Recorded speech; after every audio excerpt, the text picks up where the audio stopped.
आज हम बात करेंगे ऑस्ट्रेलिया वर्सेस कनाडा की।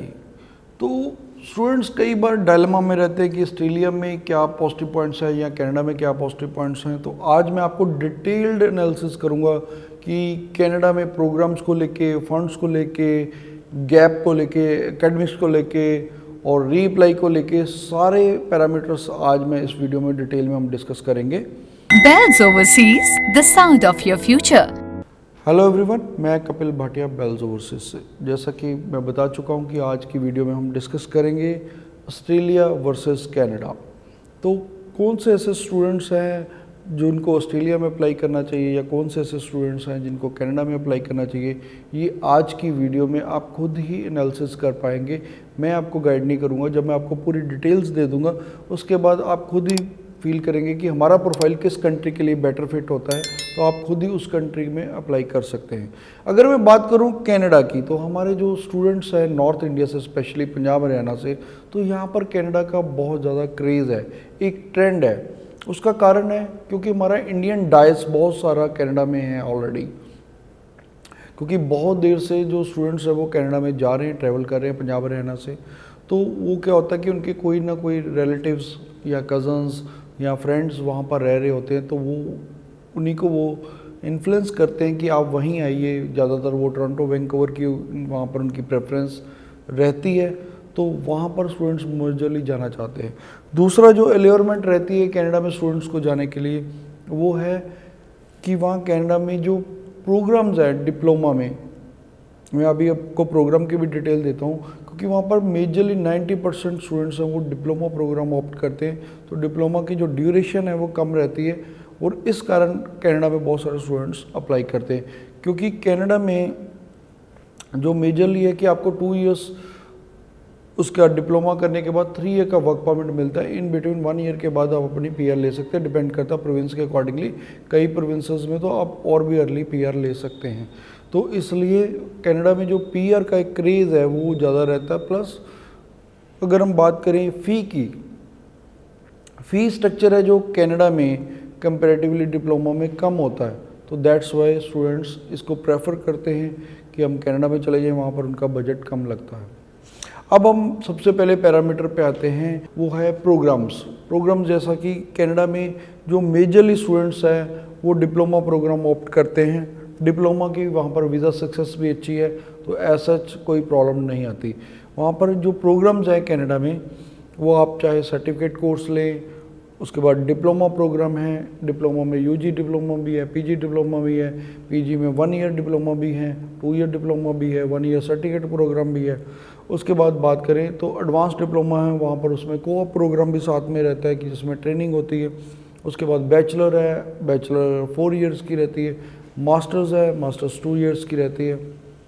अब हम बात करते हैं ऑस्ट्रेलिया में है वेट सेक्शन। पहले वेट में क्या है, वोकेशनल एजुकेशनल ट्रेनिंग। तो वेट सेक्शन का जो वीज़ा सक्सेस रहता है कंपैरेटिवली वो थोड़ा सा कम रहता है। उसमें भी अगर आप टेफ कॉलेजेस में जाते हैं, जो कि गवर्नमेंट पॉलिटेक्निक्स जैसे यहाँ पर होते हैं, गवर्नमेंट कॉलेजेस हैं, वहाँ पर वीज़ा सक्सेस थोड़ा सा कंपैरेटिवली बेटर रहता है। उसके बाद ऑस्ट्रेलिया में आता है D2D, diploma leading two degree. तो वो उसकी वीज़ा सक्सेस डिप्लोमा से कंपैरेटिवली बेटर रहती है। उसके बाद आई थी बैचलर कनाडा में 4 इयर्स की थी, यहाँ पर 3 इयर्स की है। ऑस्ट्रेलिया में आपको 3 इयर्स की बैचलर्स मिलेगी। मास्टर अगेन वो यहाँ पर भी 2 इयर्स की रहती है ऑस्ट्रेलिया में। तो मास्टर्स वाले स्टूडेंट्स अगर आप करना चाहते हैं मास्टर्स, तो यहाँ पर एक बेनिफिट रहता है ऑस्ट्रेलिया में। कनाडा में अगर आप मास्टर्स करना चाहते हैं तो आपको इंडिया से जो आपकी बैचलर डिग्री है वो 4 इयर्स की होनी चाहिए मेजरली, तभी आपको मास्टर्स मिलती है। अदरवाइज़ आप पीजी डिप्लोमा करेंगे।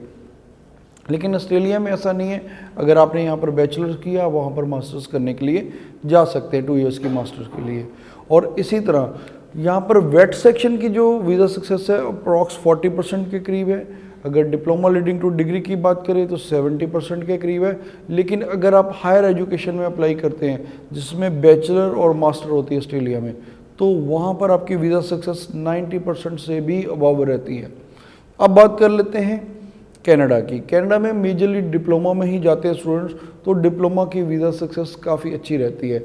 अगर आपका केस एसडीएस है, एसडीएस का क्या मतलब है कि आपकी जो फाइल है उसमें 1 ईयर की फ़ीस पे की हुई है, आपने जीएससी पे किया हुआ है और आपने के आइल्स में 6 ईच है या 6.5 नॉट लेस देन 6 है, तो आपका जो केस है वो एसडीएस कैटेगरी में फॉल करता है। तो एसडीएस में वीज़ा सक्सेस काफ़ी अच्छी रहती है। अभी रिसेंटली जो कनाडा की वीज़ा सक्सेस थोड़ी सी गिरी हुई है, लेकिन अगर हम रूटीन की बात करें तो अप्रॉक्स 80 to 90% वीज़ा सक्सेस रहती है एसडीएस कैटेगरी की। वहीं ऑस्ट्रेलिया की बात करें तो 90% से अबव है अगर आप हायर एजुकेशन में अप्लाई कर रहे हैं। उसके बाद अब आते हैं इंग्लिश प्रोफिशिएंसी पे। जो कनाडा है वो बहुत पर्टिकुलर है इंग्लिश प्रोफिशिएंसी को लेके। अगर आपके 6 ईच नहीं है तो आपको कनाडा में आज की डेट में अप्लाई नहीं करना चाहिए, क्योंकि कनाडा में अगर आपके एक में 5.5 है तो आपकी वीज़ा सक्सेस बिल्कुल नहीं है, सिर्फ 5-7% चांसेस है, वो भी नहीं है। तो मैं बिल्कुल भी रिकमेंड नहीं करता कि आप अप्लाई मत कीजिए कनाडा में अगर आपके एक में 5.5 है। पीटी में भी लो स्कोर है तो मत अप्लाई कीजिए। पीटी में अगर आपके 60 एंड अबव स्कोर है तभी आप कनाडा में अप्लाई कीजिए। अब आते हैं ऑस्ट्रेलिया में। ऑस्ट्रेलिया जो है इंग्लिश प्रोफिशिएंसी को लेकर इतना स्ट्रिक्ट नहीं है। यहाँ पर अगर आपके 6 ओवरऑल हैं, एक मॉड्यूल में 5.5 है तो कोई प्रॉब्लम नहीं। आपको इवन यूनिवर्सिटीज़ भी लेवल 1 की यूनिवर्सिटी भी बैचलर्स के लिए एक्सेप्ट कर लेती है और आप डिप्लोमा में तो इजीली आपको एडमिशन मिल जाती है। प्लस आप डिप्लोमा लीडिंग टू डिग्री की भी आपके पास ऑप्शंस हैं। अगर यहाँ पर भी आप मास्टर्स करना चाहते हैं 6.5 नॉट लेस देन 6 पे भी आपको एक्सेप्ट करती हैं यूनिवर्सिटीज़, 6 ईच पे भी एक्सेप्ट करती हैं। और यहाँ पर अगर आपने पीटी की हुई है ऑस्ट्रेलिया में तो आपको आइल्स की है या पीटी की है तो कोई प्रॉब्लम नहीं है, वो आपको इक्वली एक्सेप्ट करते हैं। यहाँ पर कोई ऐसा नहीं है कि वहाँ पर एसडीएस कैटेगरी है या कुछ ऐसा। यहाँ पर ऑस्ट्रेलिया में जो पीटीई है, पियर्सन टेस्ट ऑफ इंग्लिश, वो ऑस्ट्रेलिया की ही कंपनी है, तो वहाँ पर ऑस्ट्रेलिया में इसको इक्वली एक्सेप्ट किया जाता है, चाहे आपने आइल्स की है या पीटी की है। प्लस यहाँ पर जो इंग्लिश प्रोफिशिएंसी को लेके ऑस्ट्रेलिया इतना स्ट्रिक्ट नहीं है, वहाँ पर थोड़ी सी लीनियंसी है। तो इसलिए ये इंग्लिश प्रोफिशिएंसी को लेके कनाडा ज़्यादा स्ट्रिक्ट है। और अगर हम बात करें ऑस्ट्रेलिया की तो ऑस्ट्रेलिया इतना स्ट्रिक्ट नहीं है। अब बात करते हैं एकेडमिक्स की। एकेडमिक्स में ऑस्ट्रेलिया बहुत स्ट्रिक्ट है। अगर आप ऑस्ट्रेलिया की बात करते हैं, यहाँ अगर आप 12th पास स्टूडेंट हैं तो सीबीएसई से की आपके 60% एंड अबव मार्क्स ही चाहिए, और अगर स्टेट बोर्ड से की है तो 65 और कई जगह 70% भी मार्क्स वो मांगते हैं। प्लस आपके कोर सब्जेक्ट किसी में भी कम नहीं होने चाहिए मार्क्स। और अगर हम बात करें आर्ट्स वाले स्टूडेंट्स तो आर्ट्स वाले स्टूडेंट्स को ऑस्ट्रेलिया प्रेफर नहीं करता अनलेस एंड अनटिल आपके पास मैथ, इकोनॉमिक्स या सोशियोलॉजी या कंप्यूटर अगर मेन सब्जेक्ट नहीं है तो आपको बिल्कुल भी ऑस्ट्रेलिया में अप्लाई करना नहीं चाहिए। और दूसरी तरफ अगर आप कनाडा की बात करते हैं तो कनाडा एकेडमिक को लेके इतना स्ट्रिक्ट नहीं है। हालांकि जो रिसेंट रिजल्ट्स हैं वो थोड़े से स्ट्रिक्ट कर रहे हैं, लेकिन फिर भी अगर कनाडा में आपके 50 से अबव हैं मार्क्स और आपके किसी भी कोर्स सब्जेक्ट में 50 से नीचे नहीं है, स्टिल आप कनाडा में अप्लाई कर सकते हैं। और यहाँ पर आर्ट्स वाले स्टूडेंट भी hospitality, hotel management, culinary management ऐसे प्रोग्राम लेके बहुत सारे वीज़ास लिए हुए हैं हमने भी, और जो बाकी स्टूडेंट्स के भी काफ़ी वीज़ास आए हुए हैं। जबकि ऑस्ट्रेलिया में आर्ट्स वाले स्टूडेंट्स को लेके हमेशा चैलेंज रहता है। अब हम बात करते हैं फंड्स की। जो कनाडा है वो बिल्कुल भी फंड्स नहीं मांगता। अगर वहाँ आप एसडीएस कैटेगरी में अप्लाई करें तो फंड्स की मेसी की तरफ से कोई रिक्वायरमेंट नहीं है। सिर्फ एक आपने जीआईसी पे करना है, वो तकरीबन 6-6.25 लाख रुपए होता है, तो इंडियन रुपीज़ में कहें तो वो $10,200 होता है कैनेडियन।